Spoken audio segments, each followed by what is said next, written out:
कभी सोचा है कि मन का ये जो बोझ है इसे हल्का कैसे किया जाए? आज ना हम बुद्ध के जीवन की एक बहुत ही छोटी सी कहानी सुनेंगे और इसी गहरे सवाल का एक बड़ा ही सरल सा जवाब खोजने की कोशिश करेंगे। कभी कभी ऐसा लगता है ना कि मन पे चिंताओं के बादल इतने घने छा गए हैं कि रोशनी की एक किरण तक नहीं दिख रही।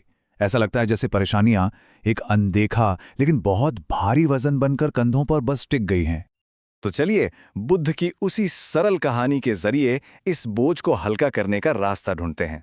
एक ऐसा रास्ता जो पता है सदियों बाद आज भी उतना ही सच्चा है। तो हमारी कहानी शुरू होती है एक ऐसे इंसान से जिसका दिल, आप समझिए, पत्थरों से भी ज्यादा भारी था। जरा सोचकर देखिए, एक नौजवान है जो बुद्ध की शांत मौजूदगी में आता है, लेकिन उसके अंदर, उसकी आत्मा में एक तूफान मचा हुआ है। उसके झुके हुए कंधे, चेहरे की वो लकीरें बिना कुछ कहे ही उसकी पूरी कहानी बयां कर रही थी।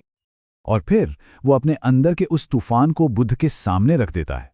वो कहता है कि उसका मन दुख, चिंता और डर का एक ऐसा घर बन गया है जहां शांति के लिए, आप समझिए, कोई जगह ही नहीं बची है।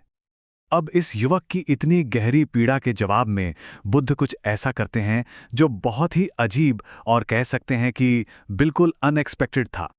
युवक की इतनी बेचैनी देखकर भी बुद्ध बस शांति से मुस्कुराते हैं और फिर वे उसे एक खाली टोकरी पकड़ाते हैं और एक ऐसा काम करने को कहते हैं जिसका उसकी दिमागी परेशानी से पहली नज़र में कोई लेना देना ही नहीं था।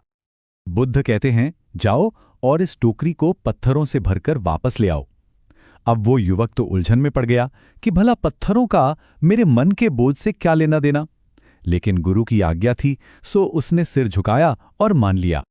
अब जो होता है ना, वो उस युवक का सिर्फ एक फिजिकल स्ट्रगल नहीं है, बल्कि ये उसके मन के अंदर चल रही लड़ाई का ही एक आईना था। जैसे जैसे वो पत्थर भरता गया, उसकी कमर झुकती गई, सांसें फूलने लगी।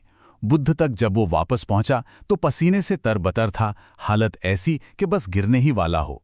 उस टोकरी का वजन सच में उसकी हिम्मत तोड़ रहा था। बुद्ध ने बड़ी शांति से पूछा, कैसा महसूस हो रहा है? युवक ने हांफते हुए जवाब दिया, ये बहुत भारी है गुरुदेव, ये बोझ तो बिल्कुल सहा नहीं जा रहा। और ठीक इसी पल जब वो युवक अपने दर्द की, उस बोझ की एकदम चरम सीमा पर था, बुद्ध ने उसे उस बोझ से निकलने का रास्ता दिखाया। बुद्ध मुस्कुराए और बोले, अच्छा ठीक है, अब एक एक करके इन सारे पत्थरों को टोकरी से बाहर निकाल दो। और फिर जैसे जैसे एक एक पत्थर जमीन पर गिरता गया, युवक के कंधों से सिर्फ टोकरी का वजन नहीं बल्कि उसके मन का बोझ भी उतरता गया। जो चीज कुछ देर पहले बिल्कुल असहनीय लग रही थी, अब वो पंख की तरह हल्की महसूस हो रही थी। लेकिन ये कहानी सिर्फ पत्थरों की नहीं थी। अब बुद्ध उस गहरे राज से पर्दा उठाते हैं जो इस इतने से साधारण काम में छिपा हुआ था।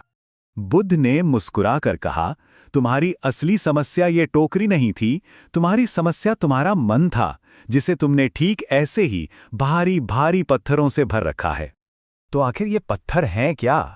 अरे ये वही तो हैं, हमारे अतीत की वो गलतियां जिनका कांटा आज भी दिल में चुभता है, आने वाले कल की वो चिंताएं जो आज की नींद खराब कर देती हैं, या फिर किसी के कहे हुए कड़वे शब्द जो मन में घर कर जाते हैं। तो इस पूरी कहानी से हमें जिंदगी का कौन सा वो सरल लेकिन बहुत पावरफुल सबक मिलता है? बुद्ध ने समझाया कि हम सब कहीं ना कहीं उस युवक की तरह ही तो हैं। हर सुबह हम अपने मन की टोकरी में चिंताओं के, शिकायतों के और डर के नए नए पत्थर भर लेते हैं और फिर पूरा दिन उन्हीं के बोझ तले दबे रहते हैं। तो फिर इसका हल क्या है? बहुत सिंपल, रोज बस एक पत्थर निकालकर फेंक दीजिए। आज किसी एक डर को मन से निकालिए, कल किसी एक पुरानी चिंता को जाने दीजिए, परसों अपनी ही किसी गलती के लिए खुद को माफ कर दीजिए।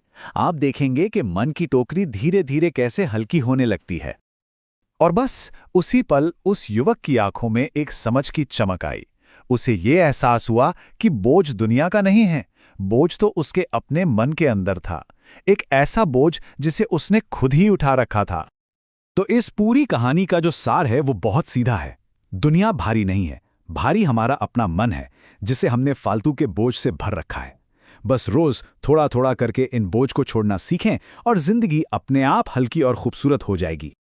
तो चलिए इसी एक सवाल के साथ आज की बात खत्म करते हैं। जरा अपने मन की टोकरी में झांककर देखिए और खुद से पूछिए, आज ऐसा कौन सा एक पत्थर है जिसे बाहर निकालकर फेंका जा सकता है?